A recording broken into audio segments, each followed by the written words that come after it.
Periyar Maniammai Institute of Science and Technology, Tanjavur. Civil engineering with specialization in GIS, remote sensing and more. Sri Kumaran தங்க மாளிகை இப்போது நம்ம திருவொற்றியூரில் April 30 வரை பவனுக்கு 2000 தள்ளுபடி.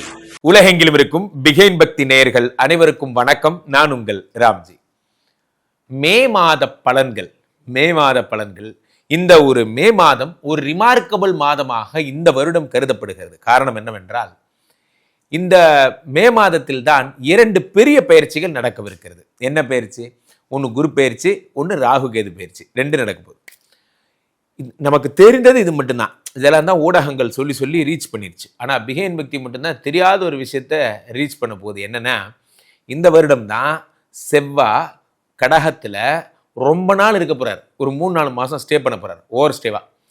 இந்த வருடம் தான் சுக்கிரன் உச்சம் பெற்று மீனத்திலேயே ஒரு 3-4 மாதம் இருக்க போகிறார், ஓவர் ஸ்டே. அவருங்கெல்லாம் மந்த்லி கிரகங்கள் ஒரு மாதம் ஆனால் அடுத்தடுத்த இடத்துக்கு போயிடணும். ஆனால் போகாமல் ரொம்ப நாள் இருக்க போகிறாங்க. இதுவும் ஈக்குவலான பவர் கொண்டது தான். இது குருவுக்கும் சனிக்கும் மாதிரி, ராகுவோ போல்.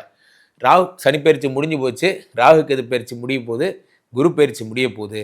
செவ்வாய் கடகத்துக்கும் சுக்கிரன் மீனத்திலையும் உச்சமடைவதால் என்ன பலன்கள்லாம் ஏற்படுத்தாகிறது? இப்போ என்ன, செவ்வாய்னா தைரியத்திற்கான கிரகம், சுக்கிரன்னா காதலுக்கான கிரகம். ஏன் இதை பற்றி யாரும் பேச மாட்டேங்கிறாங்கன்னு தெரில.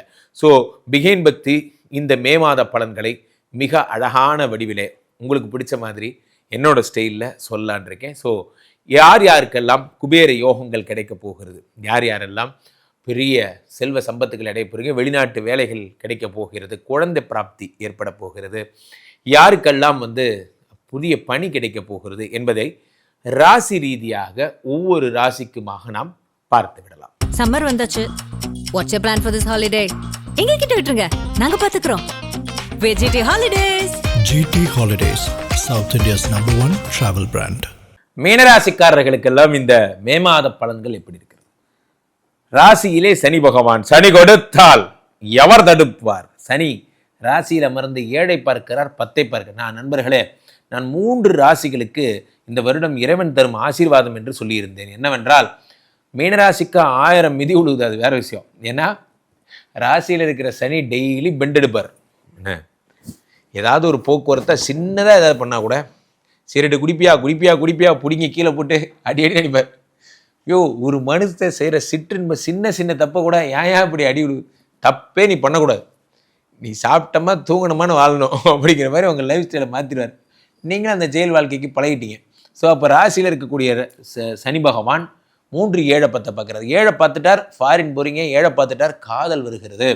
மீனராசிக்காரர்கள் கல்யாணம் பண்ணிக்க போகிறீங்க. கல்யாணம் ஆகாதவர்களுக்கெல்லாம் திருமணம் ஆகும். கல்யாணம் ஆனவங்களுக்கெல்லாம் ஃபாரின் போவீங்க. ஸோ 7ஆம் இடத்துல ராகு பகவான் 7 சனி பார்த்துட்டார். சனி பார்த்து ஒரே தூக்கி ஃபாரினில் வச்சு உங்களுக்கு உத்தியோகங்கள் தருவார், எல்லாம் தருவார். 10 பார்த்து பெரும்புகழ் உண்டாக்குகிறார். நீங்கள் தான், நான் தான்டா இனிமேல் நின்னா தர்பார் பண்ணுவார். சனி கதற விடுவார் மாதிரிலாம், அந்த மாதிரிலாம். அடுத்து 10 குரு பகவான் 4ஆம் வீட்டில் வருகிறார். 4ஆம் வீடு என்பது என்ன? டிஜிட்டல் யுகம். அப்போது இந்த டிஜிட்டல் யுகத்தில் பெரிய ஆளாவீங்க, புதனுடைய வீடு. அப்போ என்ன ஆகும் அப்படின்னு பார்த்தீங்கன்னா, இந்த யூடியூப், இன்ஸ்டாகிராம், எஃபி எல்லாம் அந்த மாதிரிலாம் பிளெஸ்ஸிங்ஸ். ஸோ டிஜிட்டல் மார்க்கெட்டிங்னு சொல்லுவாங்க. ஃபார் எக்ஸாம்பிள், வெப்சைட்டை டெவலப் பண்ணுறவங்க, சோஷியல் மீடியா பேஜை ப்ரமோட் பண்ணுறவங்க, அந்த மாதிரியான பிஸ்னஸில் இருக்கவங்களும் ரொம்ப சூப்பரான விஷயம். 10 4ஆம் வீட்டில் வரும்பொழுது தொழில் அபிவிருத்தி, தொழிலேருந்து பணம் வந்துக்கிட்டே இருக்கும். ஸோ தங்கம் சேர்த்துறது, இது மாதிரியான விஷயங்கள்லாம் நீங்கள் நிறையா பண்ணுவீங்க. நாளில் இருக்கக்கூடிய குரு பகவான் அடுத்து 5ஆம் பார்வையாக 8ஐ பார்க்கிறார்.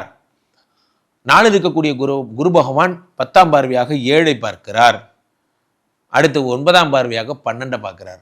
12 குரு பகவான் பார்க்கும் பொழுது என்ன ஆகிறது என்றால், 12 என்பது உங்களுடைய அயன சயன ஸ்தானம். அந்த இடத்த பார்க்கும்போது தூக்கம், நிம்மதி இதெல்லாம் ஏற்படுத்துகிறார். ஆனால் 12இல் இருக்கக்கூடிய ராகு உங்களை சும்மா விட போகிறதில்ல. இவர் என்ன பண்ணுவார்? பழைய பெண்டிங் கேஸு, என்றைக்கோ பழைய கிரெடிட் கார்டு நீங்கள் 30,000 கட்டலல்ல, அவன் வீடு கட்டி தேடி கண்டுபிடிச்சி அந்த 30,000 வாங்கிட்டு போவான். இது நடந்து 15 வருஷம் ஆச்சு. இதெல்லாம் எதெல்லாம் நீங்கள் அன்க்ளோஸ்டு கேஸோ அதெல்லாம் வெளியே வரும். நல்லவனுக்கு இந்த கதி. அப்போ மீனராசிக்காரில் பழைய அன்க்ளோஸ்டு கேஸ் வச்சுருக்கவன் கதிலாம் யோசிச்சு பாருங்கள். சீரியஸ் கேஸ் வச்சுருக்கிறவங்களாம் தயவுசெய்து போயிட்டு சட்டத்துக்கு எதிரான விஷயங்கள் பண்ணுறவங்களாம் தயவுசெய்து நிறுத்திக்கிங்க. ஏன்னா 12இல் இருக்கக்கூடிய ராகு பகவான் இந்த மாதிரியான அபவாதங்களை உண்டாக்குவார். கட்ட பஞ்சாயத்து போன்றவற்றெல்லாம் உருவாக்குவார். ஆனால் 12இல் இருக்கக்கூடிய ராகு பகவான் இறை சம்பந்தப்பட்ட விஷயங்களில் பிரம்மாண்டத்தை உருவாக்குவார். இறை நம்பிக்கை, இறை சம்மந்தப்பட்ட விஷயங்கள் ஈடுபடுவார். நாட்டு மருந்து கடை, கடவுள் சாமான் விற்கிற கடை, அதெல்லாம் ரொம்ப பெரிய லெவலில் வரும். அதே மாதிரி கோயில் சம்மந்தப்பட்ட விஷயங்கள்லாம் பெரிய விஷயங்களில் வரும். 6ஆம் இடத்துல இருக்கக்கூடிய கேது பகவான், எதிரிகளெல்லாம் ஜெயிச்சிருவீங்க. உங்களுக்கு எதிரியே கிடையாது, அந்த மாதிரி ஆக்கிடுவீங்க. 5ல் செவ்வாய், தனாதிபதி செவ்வாய். 3ஆம் வீட்டிலே சூரியனும் புதனும். இந்த சூரியன் 6 கோடிவர் 3இல் மறைந்த விபரீத ராஜயோகத்தை உண்டாக்குகிறார். புதனோடு சேர்ந்த சூரியன் என்பதால் எதிரிகள் எல்லாம் சத்துரு சம்ஹாரம், எதிரிகள் எல்லாம் ஒழிக்கிறார். ரொம்ப பெரிய ஆளை வந்துடுவீங்க, ரொம்ப பெரிய ஆளை வந்துடுவீங்க.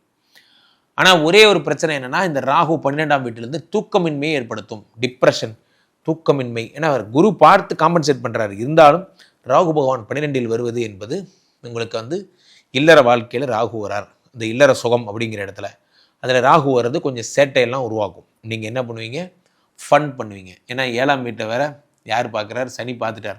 ஃபாரின் வேற போகிறீங்க. அப்போது அங்கேருந்து 12ஆம் வீட்டு ராகு 2 பேருமா சேர்ந்து இன்பங்களில் உங்களை ஆழ்த்துவார் மீண்டும். அப்போ பெண்கள் சம்பந்தப்பட்ட விஷயங்களெல்லாம் நீங்கள் ரொம்ப ஜாக்கிரதையுடனும் கவனத்துடனும் கண்ணியத்துடனும் நடந்து கொள்ள வேண்டும். மிகப்பெரிய பிரச்சனை கிடையாது. இருந்தாலும் மனது அந்த போகத்தை நோக்கிய பயணத்தில் செல்லும். இது மட்டும் ஜாக்கிரதையாக இருக்கணும். சுக்கிரன் உடம்புலே உச்சம் பெற்று அமர்ந்திருக்கிறார். மீனராசிக்காரர்கள்லாம் காதல் அப்படியே இந்த 3 மாதம் வெறும் லவ்ஸ் தான். காரணம் சுக்கிரன் உடம்பில் இருக்கார்.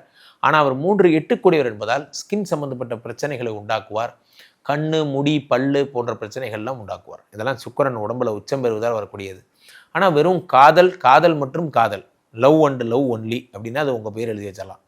மே மாதம் உங்களுக்கு குழந்தை பிறக்க போகுது. காரணம் என்றால் குழந்தை ஓகே ஆகிடும், கன்ஃபார்ம் ஆகிடும். காரணம் என்னவென்றால் சுக்கிரனும் உடம்புல உச்சமாக இருக்கார். குரு பலம் பெறுகிறார். 5 கூடிய சந்திரன், அதே மாதிரி சந்திரன் 5 கூடியனால அவர் ஒரு பெருசாக கன்சிடர் பண்ண தேவையில்ல. எல்லா கிரகங்களுமே உடம்புல நல்ல பலசாலியாக இருக்கிறதுனால என்ன ஆகும்னா உடம்பை ரெடி பண்ணி குழந்தை பிராப்திக்கான விஷயங்களை நோக்கி கூட்டிகிட்டு போவார். ஸோ இந்த மீனராசிக்காரர்களுக்கு புத்திர பிராப்திக்காக கஷ்டப்படுறவங்களுக்கெல்லாம் குழந்தை என்பது கன்ஃபார்ம் ஆகும்.